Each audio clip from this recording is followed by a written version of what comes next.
Esingizdami, bir paytlar 2 etajlik uyda yashash qandaydir yetib bo'lmas orzuda edi. Mashallah, hozir shunday uylar ancha ko'payib, xalqimizni orzulari asta-sekin amalga oshyapti. 3 sotix maydonni egallagan 2 qavatli, 8 xonali, podval va qozonxonali zamonaviy kottedj sotuvga qo'yildi.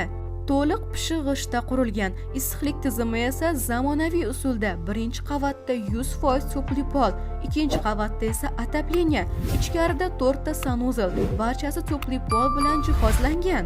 Remont holati korobka. Didiz balanddu akam, opam, bemalol u yog'ini bezataverasiz.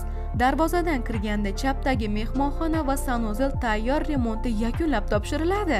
Xohlovchilar uchun esa kelishilgan holda butun uy to'liq remont bilan tayyorlab beriladi ekan. Uyda kommunikatsiya 2 liniyadan tortilgan. Biri mahallaniki, biri esa alohida. Shuning uchun svet va suvda uzilish bo'lmaydi. Qurilish tugagach asfalt yo'l ham yotqiziladi ekan.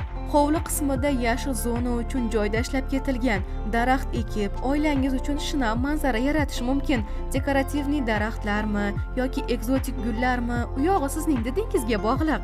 Katta yo'lga, mashina bozoriga, maktab va bog'chaga yaqin, joylashuvi juda qulay. Bu kottedj oddiy uylar kabi emas. Poydevor, tom, devor qismlari alohida mustahkam ishlangan. Eng muhimi, bunday kottejlar bir donagina emas. Hozircha yana bir nechta shunday uylar qurilmoqda. Har biri alohida kelishi mumkin. Narxi esa $85,000 ga baholanyapti. Yana kelishamiz deyishdi. Manzil Qo'qon shahar Mingtut mahalla fuqarolar yig'ini, Musaffo ko'chasi 28-uy. Orientir esa To'lash svetofori yaqinida. Egalarining raqamlari ekraningizda. Nima qilishni bilasiz-a?